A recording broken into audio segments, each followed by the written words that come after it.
ഗുരുവിൻ്റെ അടുത്ത് ഞാൻ ആ ഇൻ്റർവ്യൂ കഴിഞ്ഞ് ഇറങ്ങിയതും ഞാനത് ഗുരുക്കന്മാരുടെ അടുത്ത് സമർപ്പിച്ചു. ഗുരുമ ഒന്ന് അനുഗ്രഹിച്ചാൽ എനിക്ക് ജോലി കിട്ടുന്നുള്ളത്. അതിൻ്റെ ഒരു മാജിക് എന്നോ അല്ലെങ്കിൽ ഗുരുമയുടെ ബ്ലെസ്സിങ് എന്നുള്ള രീതിയിൽ കൃത്യം ഒരു മാസം കൊണ്ട് എനിക്കത് നല്ല രീതിയിൽ അതിൻ്റെ ഒരു ഔട്ട്പുട്ട് കൊണ്ടുവരാൻ കഴിഞ്ഞു. അതിൻ്റെ ഒരു ഭാഗം എന്ന രീതിയിൽ എനിക്ക് ആ ജോലി കിട്ടുകയും ചെയ്തു. അപ്പം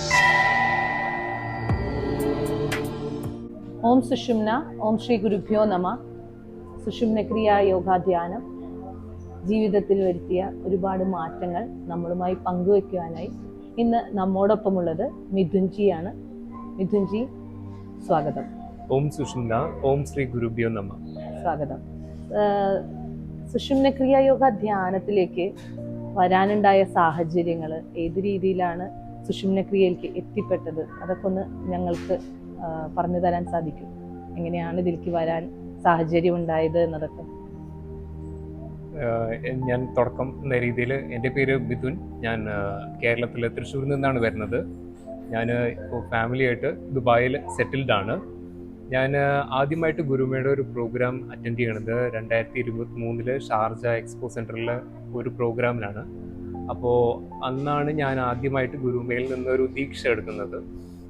ഞാൻ അതിനു മുന്നേ മെഡിറ്റേഷൻ ചെയ്യുന്നുണ്ടെങ്കിൽ കൂടെ തന്നെ നമ്മൾ മെഡിറ്റേഷൻ ചെയ്യുന്ന സമയത്ത് ഒരു ഗുരു വേണം, അല്ലെങ്കിൽ ഒരു ഗുരുവിടെ ഗൈഡൻസ് വേണം എന്നുള്ള കാര്യത്തെക്കുറിച്ച് ഞാൻ അത്ര അവബോധവാനായിരുന്നില്ല.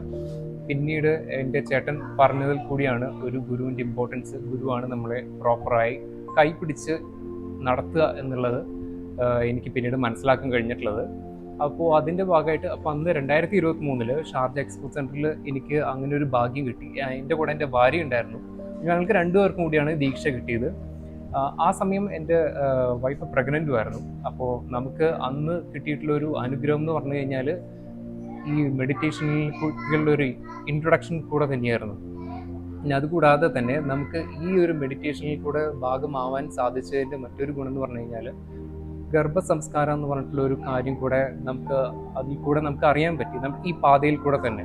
അപ്പം അതിൻ്റെ ഭാഗമായിട്ട് തന്നെ വൈഫ് പ്രഗ്നൻ്റ് ആയിരുന്ന സമയത്ത് ആള് ഓംകാരം ചൊല്ലാനും തുടങ്ങിയിരുന്നു. അപ്പോൾ അത് ഒരു അനുഗ്രഹം പോലെ നമുക്ക് വൈഫിന് ഒരു സുഖപ്രസവവും കിട്ടുകയും ചെയ്തു.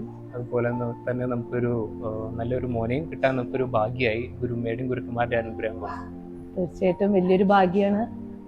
ഗുരുമയുടെ പബ്ലിക് ക്ലാസ്സിലൂടെ മിഥുൻജിക്കും വൈഫിനും അതിലേക്ക് പങ്കുചേരാനും അതിലൂടെ അവരുടെ ജീവിതത്തിൽ നല്ലൊരു ഗർഭസംസ്കാര എന്ന് പറയുന്ന ആ ഒരു നമ്മുടെ ഒരു സ്പിരിച്വൽ ടെക്നിക്ക് കൂടി കൈക്കൊണ്ടുകൊണ്ട് ഒരു പുതിയ ഒരു ജനറേഷനിലേക്ക് ഒരു കുഞ്ഞിനെ നമുക്ക് കൊടുക്കാൻ ഭാഗ്യം നമുക്ക് സുഷുമ്ന ക്രിയയിലൂടെ ലഭിച്ചു. ഒരുപാട് സന്തോഷം കേട്ടതിൽ. ഈ സുഷുമ്ന ക്രിയ ധ്യാനത്തിലേക്ക് വന്നതിന് ശേഷം എന്തൊക്കെ മാറ്റങ്ങൾ ഭൗതികമായിട്ടായാലും ആത്മീയമായിട്ടായാലും എന്തൊക്കെ മാറ്റങ്ങൾ നമ്മുടെ ജീവിതത്തിൽ ഉണ്ടായി എന്ന് എന്തൊക്കെയാണ് മിഥുൻജിക്ക് തോന്നിയിട്ടുള്ള കാര്യങ്ങൾ എന്തൊക്കെയാണ്? സുഷുമ്ന ക്രിയയിലേക്ക് വന്നതിന് ശേഷം ആദ്യം തന്നെ ഒരു അനുഗ്രഹം പോലെ കിട്ടിയതാണ് ഞങ്ങളുടെ മോനെ. പിന്നീട് അതിനുശേഷം എനിക്ക് ഒരു പ്രോപ്പർട്ടി വാങ്ങാൻ സാധിച്ചു. ഒരു ഭൗതികമായിട്ട് സംസാരിക്കുമ്പോൾ എനിക്ക് അതാണ് പിന്നീട് ഓർമ്മ വന്നത്. പിന്നീട് അതുകൂടാതെ തന്നെ എനിക്ക് ആഗ്രഹിച്ചൊരു ജോലിയിൽ കയറാനും എനിക്കൊരു ഭാഗ്യം കിട്ടി. ആഗ്രഹിച്ച ജോലിയിൽ കയറാനെന്ന് പറഞ്ഞാൽ തന്നെ അത് സത്യമായിട്ടൊരു ഗുരുമയുടെ ബ്ലെസ്സിങ് തന്നെ വേണം പറയാൻ. കാരണം എന്ന് പറഞ്ഞു കഴിഞ്ഞാൽ ആ ജോലിയിൽ ഞാൻ ഇൻ്റർവ്യൂവിന് പോകുന്നത് എനിക്ക് ഇൻ്റർവ്യൂ നന്നായി പെർഫോം ചെയ്യാൻ പറ്റിയിരുന്നില്ല. പക്ഷെ എന്നിരുന്നാലും ഞാൻ ഇൻ്റർവ്യൂവിന് എല്ലാ ദിവസവും ഈ പറഞ്ഞ പോലെ തന്നെ ഞാൻ ജോലിക്ക് ഇറങ്ങുന്ന സമയത്ത് ഗുരുമയുടെ അടുത്ത് എല്ലാ ഗുരുക്കന്മാരും ഒന്ന് പ്രാർത്ഥിച്ചിട്ട് ഇറങ്ങുള്ളൂ. അതുപോലെ തന്നെ ഇൻ്റർവ്യൂവിന് പോകുന്ന സമയത്ത് ഞാൻ ഗുരുമയുടെ അടുത്ത് പ്രാർത്ഥിച്ചിട്ടാണ് ഇറങ്ങിയത്. അപ്പോൾ ഇൻ്റർവ്യൂവിന് ഞാൻ അറ്റൻഡ് ചെയ്തെങ്കിൽ കൂടെ തന്നെ എനിക്ക് ഇൻ്റർവ്യൂ നന്നായി അറ്റൻഡ് ചെയ്യാൻ പറ്റിയില്ല. പക്ഷേ എൻ്റെ എക്സ്പീരിയൻസ് ഉള്ളതുകൊണ്ട് ഇൻ്റർവ്യൂ ചെയ്യുന്ന ആൾ പറഞ്ഞു, ശരി ഒരു കാര്യം ചെയ്യൂ, നിനക്കൊരു പ്രൊഡക്റ്റ് തരാം, നിനക്കത് മാർക്കറ്റിലൊന്ന് സെയിൽ ചെയ്യാൻ പറ്റുമോ നോക്കുമെന്ന് പറഞ്ഞു. ഗുരുവിൻ്റെ അടുത്ത് ഞാൻ ആ ഇൻ്റർവ്യൂ കഴിഞ്ഞ് ഇറങ്ങിയതും ഞാനത് ഗുരുക്കന്മാരുടെ അടുത്ത് സമർപ്പിച്ചു. ഗുരുമ ഒന്ന് അനുഗ്രഹിച്ചാൽ എനിക്ക് ജോലി കിട്ടുന്നുള്ളത്.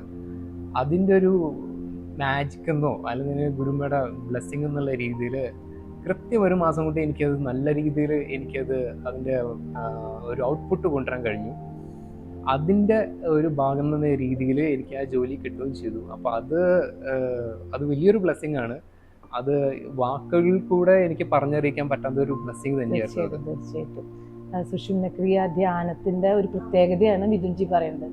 അതായത് നമ്മൾ എന്തൊരു കാര്യം ഗുരുവിൽ സമർപ്പിച്ച് നമുക്കതിന് നമ്മൾ ആഗ്രഹിച്ചാലും നമുക്കത് നേടേണ്ടതാണ്, നമുക്ക് വേണ്ട ഒരു കാര്യമാണെന്ന് ഗുരു തീരുമാനിച്ചിട്ടുണ്ടെങ്കിൽ അത് ഗുരു നമ്മളിലേക്ക് എത്തിച്ചു തരും എന്നതിനുള്ള ഒരു ഉത്തമ ഉദാഹരണമാണ് മിഥുൻജി പറഞ്ഞിരിക്കുന്നത്. അതായത് പെർഫോം ചെയ്തിട്ടില്ല എന്ന് തോന്നി, പക്ഷെ അദ്ദേഹം ചെയ്തിട്ടുള്ള എക്സ്പീരിയൻസ് കൊണ്ടും അദ്ദേഹത്തിന്റെ കോൺഫിഡൻസ് വന്നത് ഗുരുമ നൽകിയ ഒരു കോൺഫിഡൻസ് ആണ്, ഗുരുവിനോടുള്ള ആ ഒരു കമ്മ്യൂണിക്കേഷന്റെ കോൺഫിഡൻസ് ആണ് അദ്ദേഹത്തെ അതിലേക്ക് എത്തിച്ചിരിക്കുന്നത്. ഒരുപാട് സന്തോഷം. അത് ഒരുപാട് ആളുകളിലും അതൊരു പ്രചോദനമാണ് അദ്ദേഹം പറയുന്ന വാക്കുകളിലൂടെ. ഇനി സുഷുമ്ന ക്രിയയിലേക്ക് നമ്മളിപ്പോൾ സാർ എൻ്റർ ആയി എന്ന് പറയുന്നുണ്ട്. ഇതിലേക്ക് വരുന്നതിന് മുൻപും ഈ സുഷുമ്ന ക്രിയ ജേണി സ്റ്റാർട്ട് ചെയ്ത് ഇതുവരെയുള്ള ഒരു യാത്രയിൽ എന്തൊക്കെ മാറ്റങ്ങൾ ജീവിതത്തിൽ നമ്മൾ തിരിഞ്ഞു നോക്കുമ്പോൾ നമുക്ക് തോന്നില്ല ഇത്രയും മാറ്റങ്ങൾ എൻ്റെ ജീവിതത്തിൽ ഉണ്ടായി, അല്ല ഞാൻ ഇങ്ങനെയല്ലായിരുന്നു ജീവിച്ചിരുന്നത്, അങ്ങനെ എന്തെങ്കിലുമൊക്കെ എടുത്തു പറയുന്ന മാറ്റങ്ങൾ അല്ലെങ്കിൽ എന്തെങ്കിലുമൊക്കെ ഈ സുഷുമ്ന ക്രിയയിൽ വന്നതുകൊണ്ട് എന്തെങ്കിലും സന്തോഷം തോന്നുന്ന കാര്യങ്ങൾ ഇപ്പൊ നമ്മുടെ കുടുംബപരമായിട്ടോ അല്ലെങ്കിൽ ജീവിതപരമായിട്ടോ ജീവിത രീതികളിലോ അല്ലെങ്കിൽ ആത്മീയമായോ അങ്ങനെ എന്തെങ്കിലും പറയാനായിട്ട് സാറിന് അനുഭവങ്ങളുണ്ടോ? സുഷുമ്ന ക്രിയ ഞാൻ ചെയ്തു തുടങ്ങിയതിന് ശേഷം ഇപ്പോൾ എനിക്കത് എൻ്റെ അമ്മയ്ക്ക് പിന്നെ എൻ്റെ വൈഫിൻ്റെ അമ്മയ്ക്ക് അവർക്ക് അത് പരിചയപ്പെടുത്തി കൊടുക്കാൻ സാധിച്ചു. അതുകൂടാതെ തന്നെ പിന്നെ എനിക്ക് പേഴ്സണലി തോന്നിയിട്ടുള്ളത് നമ്മൾ മെഡിറ്റേഷൻ ചെയ്യുന്ന സുഷുമ്ന ക്രിയ ചെയ്യുന്ന നമുക്ക് മാത്രമല്ല നമുക്ക് ചുറ്റുള്ളവർക്കും ഒരു സന്തോഷം, അവരുടെ ജീവിതത്തിൽ നല്ല കാര്യങ്ങൾ അനുഭവിക്കുന്നത് നമുക്ക് നേരിട്ട് കാണാനുള്ള ഒരു ഭാഗ്യം, നമ്മുടെ ചുറ്റും നിൽക്കുന്നവരെല്ലാവരും സന്തോഷമായിരിക്കുന്നതോ അത് നമുക്ക് നേരിട്ട് അനുഭവിക്കുന്നതായിട്ട് നമുക്ക് ഫീൽ ചെയ്യാൻ പറ്റും. നമ്മുടെ ചുറ്റുള്ളവരും സന്തോഷമായിരിക്കുമ്പോൾ നമ്മളും ഓട്ടോമാറ്റിക്കലി സന്തോഷമായിട്ടിരിക്കും. അതാണ് എനിക്ക് ഏറ്റവും ഫീൽ ചെയ്തിട്ടുള്ള കാര്യം. പിന്നെ അത് കൂടാതെ തന്നെ നമ്മൾ പുതിയതായി മീറ്റ് ചെയ്യുന്ന ആൾക്കാർക്ക് നമ്മളിൽ നിന്ന് ഒരു പോസിറ്റീവ് എനർജി നമ്മൾ പകർന്നു നൽകുന്നതായിട്ട് എപ്പോഴും ഒരു തോന്നൽ കിട്ടാറുണ്ട്. അപ്പം അതും എനിക്ക് ഒരുപാട് സന്തോഷം തരുന്ന ഒരു കാര്യമാണ്. പിന്നെ അതുകൂടാതെ തന്നെ ഇപ്പോൾ എന്ത് വിഷമം ഉണ്ടെങ്കിലും ഇപ്പോൾ അത് എനിക്ക് തോന്നിയിട്ടുള്ള കാര്യം വെച്ച് കഴിഞ്ഞാൽ ഇപ്പോൾ എന്ത് വിഷമം ഉണ്ടെങ്കിലും പ്രാർത്ഥിച്ചു കഴിഞ്ഞാൽ എനിക്കായിക്കോട്ടെ അല്ലെങ്കിൽ എനിക്ക് പരിചയമുള്ള ആൾക്കാരായിക്കോട്ടെ അവർക്കും നമുക്ക് പ്രാർത്ഥിക്കുന്നതിൻ്റെ ഒരു എഫക്റ്റ് അവർക്ക് കിട്ടുന്നതായിട്ട് പലപ്പോഴും തോന്നാറുണ്ട്. അപ്പോൾ അതും മറ്റൊരു സന്തോഷമുള്ള ഒരു കാര്യമാണ്. നമ്മൾ തന്നെ പലപ്പോഴും അനുഭവപ്പെട്ടിട്ടുണ്ട്. ചില സമയത്ത് നമ്മൾ മനസ്സിൽ വിചാരിക്കുമല്ലോ അയ്യോ ഇദ്ദേഹത്തിന് അല്ലെങ്കിൽ മൂപ്പർക്ക് കുറച്ചുകൂടി നല്ലൊരു ഇത് കിട്ടിയിരുന്നെങ്കിൽ അല്ലെങ്കിൽ മൂപ്പരുടെ ഒരു കാര്യം നടന്നിരുന്നെങ്കിൽ നമ്മൾ മനസ്സിൽ വിചാരിക്കുമ്പോഴും അത് കാര്യങ്ങൾ പെട്ടെന്ന് നടക്കുമ്പോൾ നമുക്ക് തന്നെ അത്ഭുതം ആവാറുണ്ട്. ഈ ഗുരുമ ഞാനൊന്നും മനസ്സിൽ വിചാരിച്ചുള്ളൂ അപ്പോഴത്തേക്കും നടന്നുല്ലോ എന്നുള്ളത്. അതൊക്കെയാണ് ഇതിൻ്റെ ഒരു മാജിക്കായിട്ട് എനിക്ക് തോന്നാറുള്ളത്. കാരണം നമ്മൾ മനസ്സിൽ നല്ല രീതിയിൽ ആഗ്രഹിക്കുന്ന കാര്യങ്ങൾ തീർച്ചയായിട്ടും ഗുരുമ കേൾക്കുന്നുണ്ട് എന്നുള്ളതിനുള്ള ഒരു വലിയൊരു തെളിവായിട്ടാണ് എനിക്കത് തോന്നിയിട്ടുള്ളത്. എന്തെങ്കിലും അതുപോലെ തന്നെ ഇപ്പോൾ സുഷുമ്ന ക്രിയ കണ്ടിന്യൂ ചെയ്യുമ്പോൾ എവിടെയെങ്കിലുമൊക്കെ നമുക്ക് നിർത്തിപ്പോണം, അയ്യോ എനിക്ക് പറ്റുന്നില്ല, അങ്ങനെയൊക്കെ തോന്നുമ്പോൾ എങ്ങനെയാണ് അതിനൊരു ജേണി? പലർക്കും അങ്ങനത്തെ പല അനുഭവങ്ങളും പറയാറുണ്ട്. ചിലർ പറയും അയ്യോ നമുക്കതൊരു കണ്ടിന്യൂഷൻ തോന്നുന്നില്ല, നമുക്കത് ചെയ്യാൻ പറ്റുമോ എന്നറിയില്ല. അങ്ങനെ എവിടെയെങ്കിലുമൊക്കെ നിങ്ങൾക്ക് ബുദ്ധിമുട്ട് തോന്നിയിട്ടുണ്ടോ? അതിലെന്തെങ്കിലുമൊക്കെ മാറ്റങ്ങൾ വരുത്തണം എന്ന് തോന്നിയിട്ടുണ്ടോ? എന്തെങ്കിലും ഇപ്പോൾ ഈ സുഷുമ്ന ക്രിയയിൽ വന്നു അതുകൊണ്ട് എൻ്റെ ജീവിത ശൈലിയിൽ എന്തെങ്കിലുമൊക്കെ മാറ്റം ഉണ്ടായി എന്ന് തോന്നുക, ഭക്ഷണ രീതിയിലോ അല്ലെങ്കിൽ എന്തെങ്കിലും ഫിസിക്കൽ പരമായിട്ടോ അല്ലെങ്കിൽ നമുക്ക് ഉറക്കം പോകണോ അങ്ങനെ പ്രശ്നങ്ങൾ, അങ്ങനെ എന്തെങ്കിലും മാറ്റങ്ങൾ തോന്നിയിട്ടുണ്ടോ സാറിന്? അങ്ങനെ എന്തെങ്കിലും തോന്നിയതായിട്ട് പറയാൻ പറ്റുമോ? എനിക്ക് ഇപ്പോൾ മെഡിറ്റേഷൻ സ്റ്റാർട്ട് ചെയ്ത സമയത്ത് ഇപ്പോൾ ഈ പറഞ്ഞ പോലെ തന്നെ എല്ലാ ദിവസവും നമുക്ക് ഒരേപോലെ മെഡിറ്റേഷനിൽ കോൺസെൻട്രേഷൻ കിട്ടുന്ന വരില്ല. പക്ഷെ എന്നിരുന്നാലും നമ്മൾ പോകെ എനിക്ക് ആദ്യം അങ്ങനെയായിരുന്നു തുടങ്ങിയ സമയത്ത്. പക്ഷെ പോകെ ഇത് നമ്മുടെ ഒരു ആത്മസമർപ്പണമാണ്. അപ്പം നമ്മൾ എന്തുമാത്രം നമ്മളെ അതിലേക്ക് തള്ളിവിടുന്നു അതിനനുസരിച്ച് നമുക്ക് അതിൻ്റെ ഒരു ഫീഡ്ബാക്ക് കിട്ടിക്കൊണ്ടേയിരിക്കും. അത് നമുക്ക് വിസിബിളി കാണാൻ പെട്ടെന്ന് പറ്റിയെന്ന് വരില്ല, പക്ഷെ അത് എപ്പോഴും നമ്മുടെ ചുറ്റും സംഭവിച്ചുകൊണ്ടേയിരിക്കും. അപ്പോൾ അതാണ് എനിക്ക് ഇതിൽ നിന്ന് തോന്നിയിട്ടുള്ളത്. പിന്നെ ഇത് കൂടാതെ തന്നെ ഇപ്പോൾ നമുക്ക് എല്ലാ ദിവസവും ഒരേപോലെ കോൺസെൻട്രേഷൻ കിട്ടിയെന്ന് വരില്ല. പക്ഷെ എന്നിരുന്നാലും നമ്മുടെ ഈ പറഞ്ഞ പോലെ തന്നെ ആത്മസമർപ്പണമാണ്. അപ്പോൾ ഈ ആത്മസമർപ്പണം കൊണ്ട് പതിയെ നമുക്കതിൻ്റെ വ്യത്യാസങ്ങൾ നമ്മുടെ ജീവിതശൈലിയിൽ കണ്ടു തുടങ്ങും. ഇപ്പോൾ ഇതുപോലെ തന്നെ ഞാൻ ആദ്യം തുടങ്ങിയിരുന്ന സമയത്ത് വൈകുന്നേരങ്ങളിലാണ് മെഡിറ്റേഷൻ ചെയ്യുക. പിന്നീടാണ് എനിക്ക് മെഡിറ്റേഷൻ ചെയ്ത് കുറച്ചുകൂടിയും പ്രോഗ്രസ് ചെയ്തപ്പോൾ എനിക്ക് ബ്രഹ്മമുഹൂർത്തത്തിൽ ചെയ്തു തുടങ്ങണം എന്നുള്ളൊരു ആഗ്രഹം മനസ്സിനുള്ളിൽ വന്നു തുടങ്ങിയത്. ബ്രഹ്മമുഹൂർത്തത്തിൽ ചെയ്തു തുടങ്ങുന്നതിൻ്റെ വ്യത്യാസം അത് പെട്ടെന്നായിരിക്കും. അതിൻ്റെ ഒരു ഇമ്പാക്റ്റ് വളരെ വലുതുമാണ്, പെട്ടെന്നുമായിരിക്കും. അപ്പോൾ അത് എനിക്ക് ഒരുപാട് സന്തോഷം നൽകിയ കാര്യമാണ്. അതുകൂടാതെ തന്നെ ബ്രഹ്മമുഹൂർത്തത്തിൽ ചെയ്യുന്നതിൻ്റെ എനിക്ക് കിട്ടിയിട്ടുള്ള ഒരു ഒരു ഒരു ഗുണം എന്ന് പറഞ്ഞാൽ, എൻ്റെ ജീവിതം ഇപ്പോൾ ഒരു ചിട്ടയോട് കൂടിയാണ് പോകുന്നത്. രാവിലെ 4 മണിക്ക് ഒരു 3:50 ആകുമ്പോഴത്തേക്ക് എനിക്ക് 4 മണിക്ക് അതും ഗുരുമയുടെ കൂടെ മെഡിറ്റേഷൻ ചെയ്യാൻ പറ്റും. അതാണ് ഏറ്റവും സന്തോഷമുള്ള ഒരു കാര്യം കൂടെ. ബാക്കി ഇപ്പൊ നമ്മൾ വേറൊരു സമയത്ത് ചെയ്യുകയാണെന്നുണ്ടെങ്കിൽ നമ്മളും ആ ഒരു സമയം വെച്ചാണ് ചെയ്യുന്നത്. പക്ഷെ അത് തീർച്ചയായിട്ടും പിന്നെ വൈകുന്നേരം വന്നു കഴിഞ്ഞാലും പല ആ ദിവസത്തിന്റെ ചിന്തകളും കാര്യങ്ങളും. രാവിലെ എന്ന് പറഞ്ഞു കഴിഞ്ഞാൽ എല്ലാം ഫ്രീ ആണ്, ഫ്രഷ് ആയിട്ട് നമ്മൾ തുടങ്ങുകയാണ്. തീർച്ചയായിട്ടും ആ ദിവസം തുടങ്ങുന്നത് തന്നെ നമ്മളും ഗുരുമിയായിട്ടുള്ള ഒരു മെഡിറ്റേഷനിലാണ്. അതാണ് മറ്റൊരു സന്തോഷം കൂടെ. തീർച്ചയായിട്ടും ബ്രഹ്മമുഹൂർത്തത്തിന് അതിൻ്റെതായ എനർജിയുടെ വ്യത്യാസം ഉണ്ടെന്ന് ഗുരു എപ്പോഴും പറയുന്ന ഒരു കാര്യമാണ്. ഒരുപാട് കോസ്മിക് എനർജി ഭൂമിയിലേക്ക് വരുന്ന സമയമാണ്. തീർച്ചയായിട്ടും നമ്മളതിൽ ചെയ്യണം. പിന്നെ നമ്മുടെ മിഥുൻജി പറഞ്ഞ പോലെ തന്നെ ഒരു ദിവസം നമ്മൾ തുടങ്ങുമ്പോൾ അത് വളരെ സന്തോഷത്തോടെ നമ്മുടെ ഗുരുവിൻ്റെ ഒരു അനുഗ്രഹത്തോടെ തുടങ്ങുമ്പോൾ അതിനതിൻ്റെതായ വ്യത്യാസങ്ങൾ ഉണ്ടാവും. അത് സന്തോഷം അതിൽ കേട്ടതിൽ. പിന്നെ മിഥുൻജിയുടെ ജീവിത രീതിയിൽ ഇപ്പം ഗുരുവായിട്ട് എടുത്തതിന് ശേഷം ജീവിത ഭക്ഷണ രീതിയിലോ അല്ലെങ്കിൽ അങ്ങനെ എന്തെങ്കിലുമൊക്കെ മാറ്റം വരുത്തണം എന്നൊക്കെ ഒരു പ്രഷർ ഫീൽ ചെയ്യുക, എന്തെങ്കിലും അങ്ങനത്തെ തോന്നലുകൾ മനസ്സിൽ അങ്ങനെ വല്ലതും ഉണ്ടായിട്ടുണ്ട്. പലരും പല ക്രിയകളിലേക്ക് പോകുമ്പോൾ പലതും ത്യജിക്കണം, ഫാമിലി ലൈഫ്, മറ്റുള്ള കാര്യങ്ങൾ, അങ്ങനെ പലതും വ്യത്യാസങ്ങൾ വരും. അതിലെന്തെങ്കിലും മാറ്റങ്ങൾ ഉണ്ടായി എന്ന് തോന്നുന്നുണ്ട്. കാരണം അത് എപ്പോഴും എല്ലാവർക്കും ടെൻഷനുള്ള ഒരു കാര്യമാണ്. കാരണം നമ്മൾ ചിന്തിക്കും ഇങ്ങനത്തെ കാര്യങ്ങളിലേക്ക് വരുമ്പോൾ നമ്മുടെ ജീവിതത്തിൽ മൊത്തം മാറ്റം വരും, നമ്മുടെ ഫാമിലി ലൈഫ് പോവും, പല പല കാര്യങ്ങളിൽ വ്യത്യാസങ്ങൾ വരും.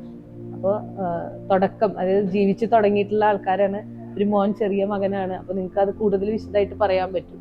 അതുകൊണ്ടാണ് സാറിനോട് ചോദിക്കുന്നത് അതെങ്ങനെയാണ് അതിൻ്റെ. അതിപ്പോൾ അങ്ങനെ ചോദിക്കുകയാണെന്നുണ്ടെങ്കിൽ തന്നെ ഇപ്പോൾ ഞാൻ നോൺ വെജ് കഴിക്കുന്ന ഒരാളാണ്. അപ്പോൾ ഞാൻ എല്ലാ മീറ്റും കഴിക്കും. അപ്പോൾ ഇത് തുടങ്ങിയതിന് ശേഷം ഇപ്പോൾ ഇത്രയും നാളായിട്ട് എനിക്ക് റെഡ് മീറ്റ് ഒഴിവാക്കണം എന്നുള്ള ഒരു ആഗ്രഹം ഉണ്ടായിരുന്നു. അപ്പോൾ അത് ഇപ്പോൾ ആക്ച്വലി ഈ ഗുരു പൗർണിമയുടെ ഭാഗമായി വന്ന സമയത്ത് നമ്മൾ കുറച്ച് നാൾ സ്ഥിരമായിട്ട് വെജിറ്റേറിയൻ മാത്രമായിരുന്നു. അപ്പോൾ അതിൻ്റെ ഒരു ഭാഗമായിട്ട് ഇപ്പോൾ ഇവിടെ വന്ന് പോകുമ്പോൾ എനിക്ക് എന്നിൽ ഉറപ്പിക്കാൻ കഴിയുന്ന ഒരു കാര്യം എന്ന് പറഞ്ഞാൽ റെഡ് മീറ്റ് ഒഴിവാക്കണം എന്നുള്ളതാണ്. അപ്പോൾ അത് തന്നെയാണ് ഈ ഒരു ഇത്തവണ വന്നിട്ടുള്ളതിൻ്റെയും. അതായത് നമ്മൾ സ്വയം നമുക്ക് എന്തെങ്കിലും മാറ്റം വരുത്തണമെങ്കിൽ നമ്മളായിട്ട് തീരുമാനം എടുത്താൽ മതി. തീർച്ചയായിട്ടും. അതായത് അല്ലാണ്ട് നമ്മൾ ഒരാൾ ഫോഴ്സ്ഫുള്ളി ചെയ്യേണ്ട ആവശ്യം നമുക്ക് വരില്ല ധ്യാനത്തിലേക്ക് വരുമ്പോൾ. അപ്പൊ നമ്മൾ അങ്ങനെയൊക്കെ ചെയ്യുമ്പോൾ സാറിനും എനർജിയിലും കുറെ വ്യത്യാസങ്ങൾ ഫീൽ ചെയ്യുന്നുണ്ടോ? തീർച്ചയായിട്ടും തോന്നുന്നുണ്ട്.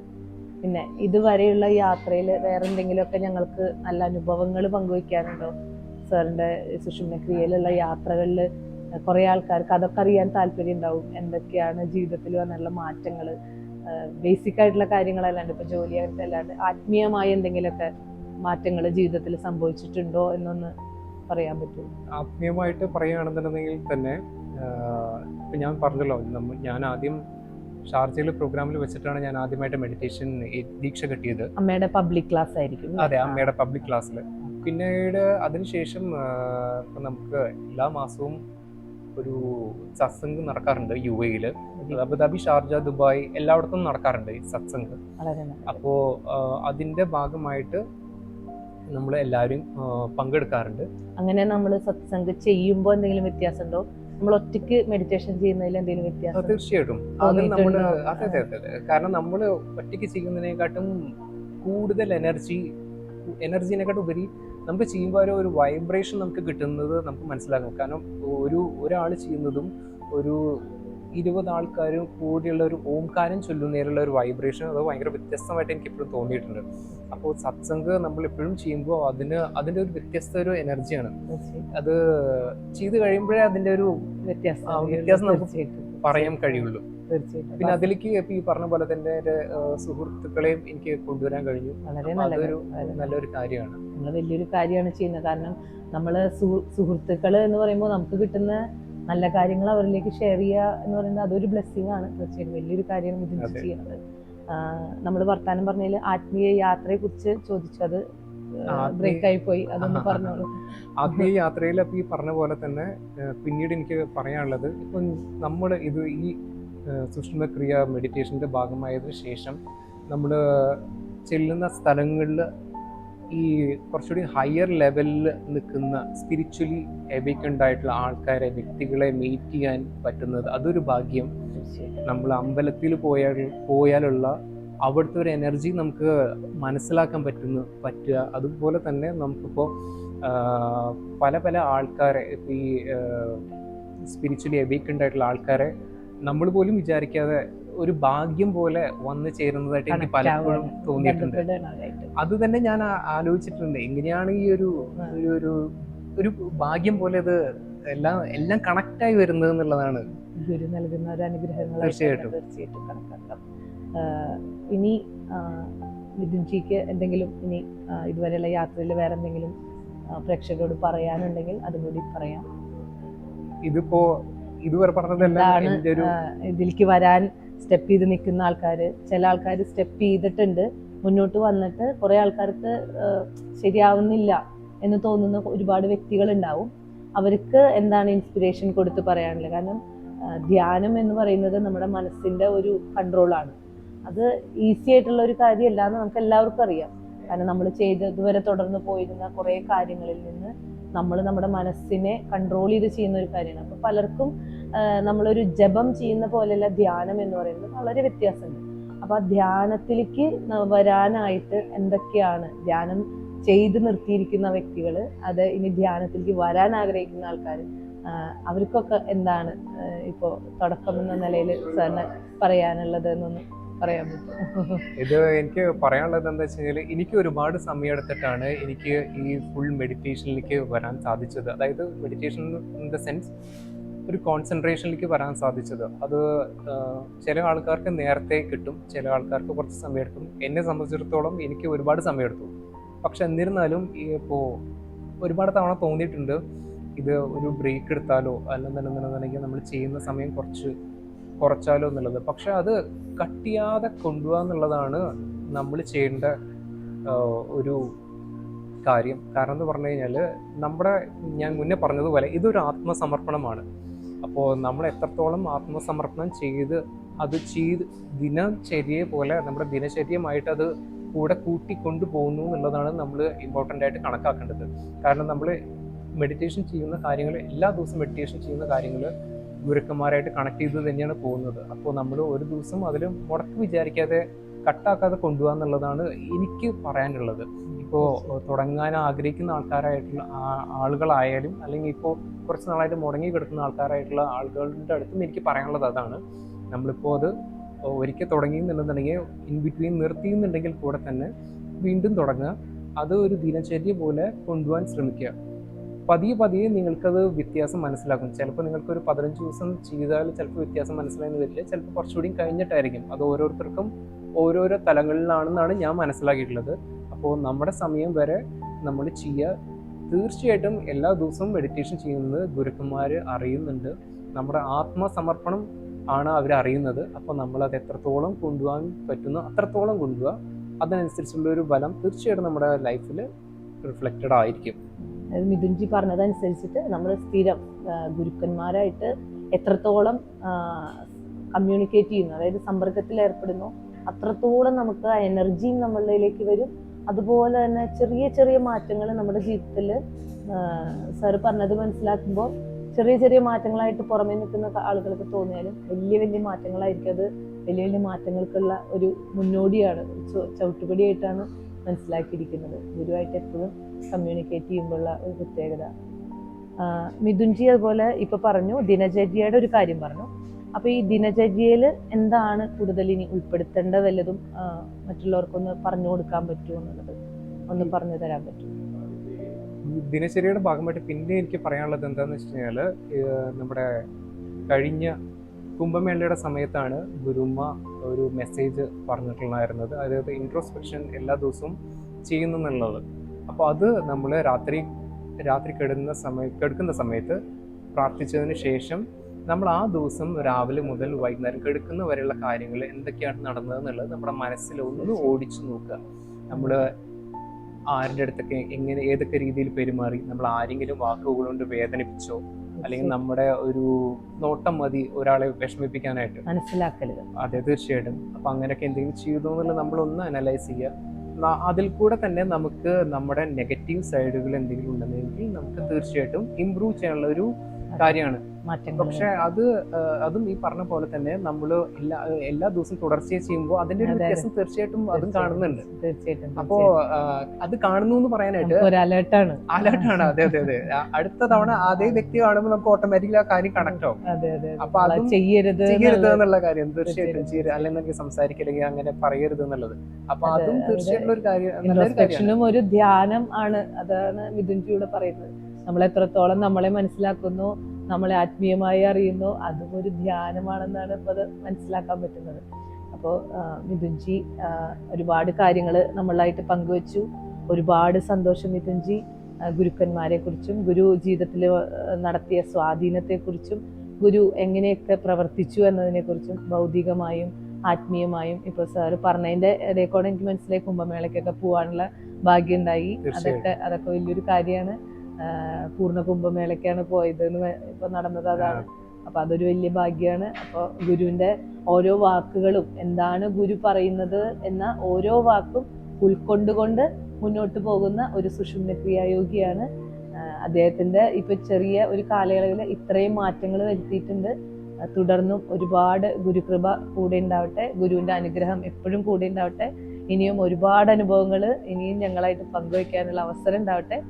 ഓം സുഷുമ്ന മംഗളം, നിത്യ ശുഭമംഗളം. ഓം ശ്രീ ഗുരുഭ്യോ നമഃ.